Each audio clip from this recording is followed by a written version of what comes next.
Hi, I'm Kelly Crane. Thanks for joining me. And today's reading is short and sweet from the book How to Be an Adult, a handbook on psychological and spiritual integration from David Richo or Rico. And here we go from page 39 about anger. Anger, like all feelings, is not caused by an event, but by our belief about or interpretation of an event. That's it. I want us to listen to that one again.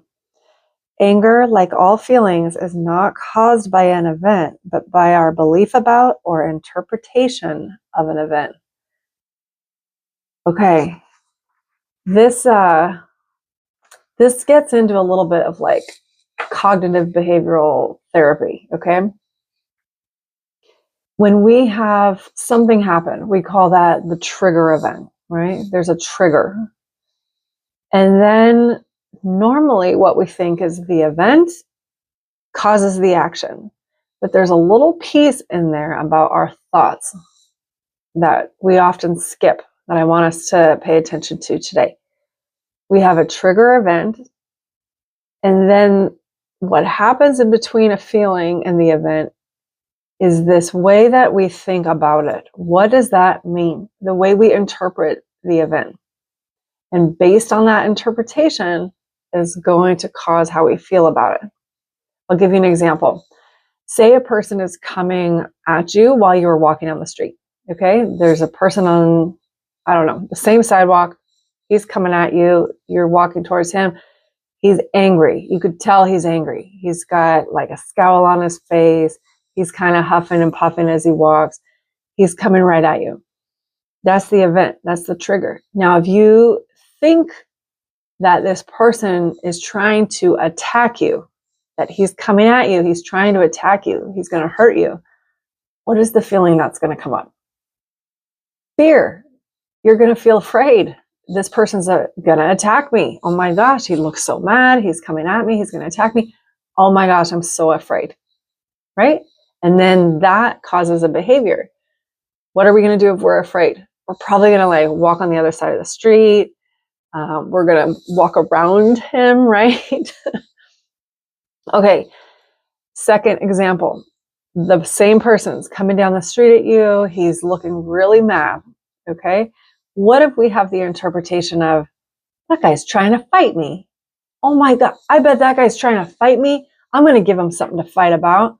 And we get all like puffed up. What's going to happen then? If we have that thought, I'm going to take him.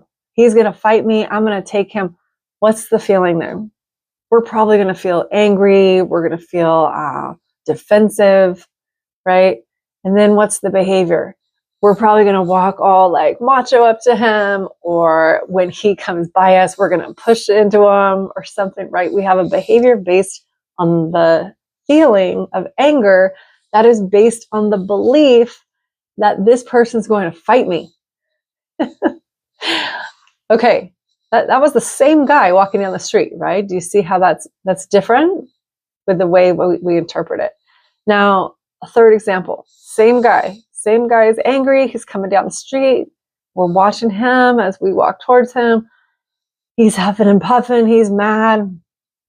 What if we have the thought, wow, that guy's really mad. He must be having a bad day. What feelings are going to come from that? Probably pretty neutral. We probably aren't going to have too much feeling. Maybe we might even feel some compassion towards him. Like, wow, he's really had a tough day. Too bad. And then what's the behavior? We're probably just going to keep walking. We're going to walk right by him. So all three of those, it's the same trigger event. It's the same event. But the behavior and the feelings were different based on how we thought about the event, how we perceived the event, what we believed was happening there. Okay, so application to real life here. When something happens in your life, I want you to ask this question. What am I making this mean? What am I making this mean right now? If we have an event and we're having feelings about it, what am I making this mean?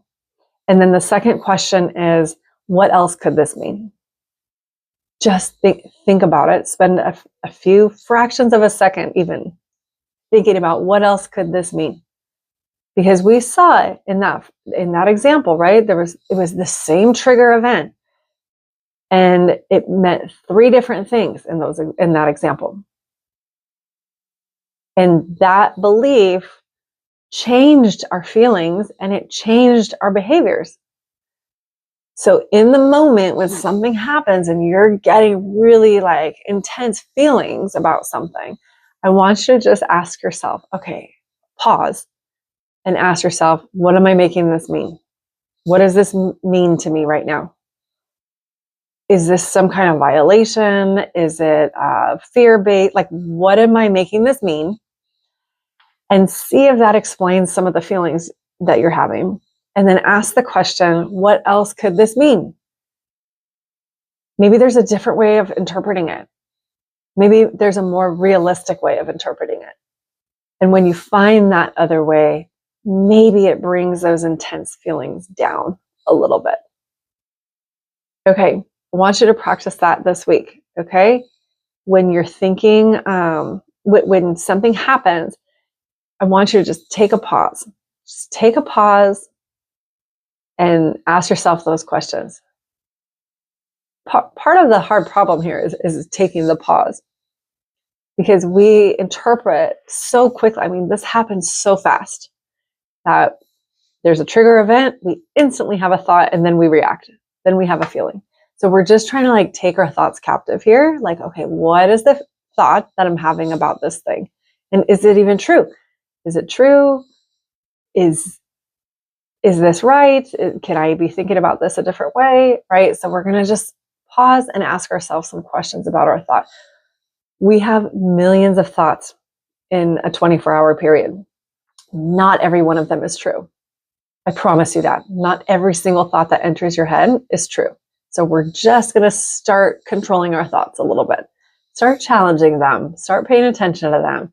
Start realizing, like, just because I'm having the thought doesn't make it true. Okay, let's just look at it a little bit.